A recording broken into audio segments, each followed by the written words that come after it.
dilutions are used to accurately make really dilute solutions and are used throughout science, not just chemistry, such as microbiology and medicine.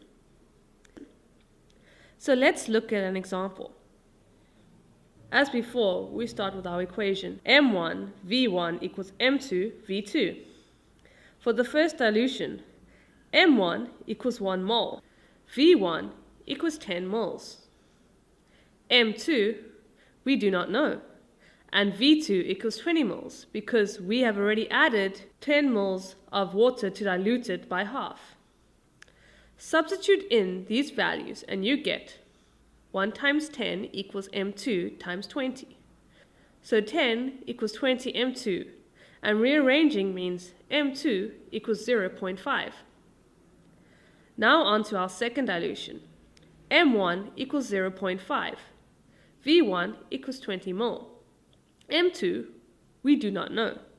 And V2 equals 40 mole because we have already added 20 mole of water to dilute it by half again.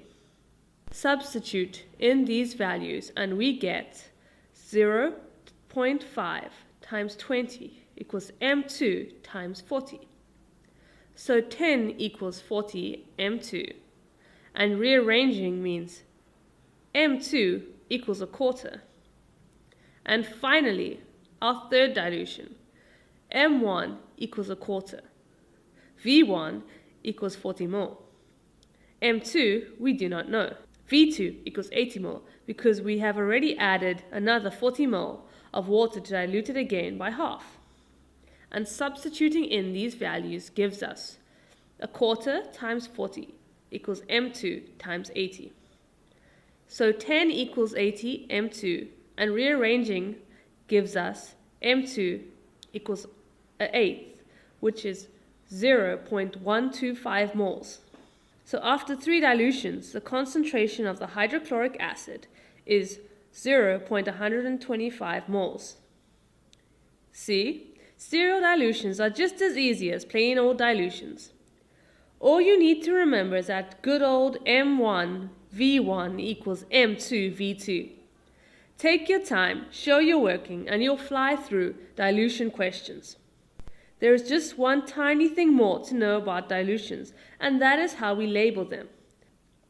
Let's look at colonies of bacteria for this.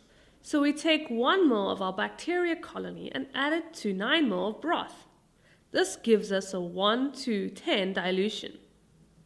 If we then take 1 mole of this 1:10 dilution and add it to 9 mole of broth, we now have a 1:100 dilution.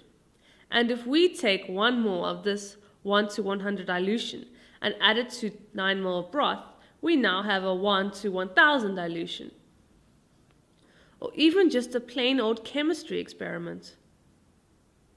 So there you have dilutions. They are very important to many professions, especially doctors. And thanks to the good old M1 V1 equals M2 V2 equation, they are very simple to calculate.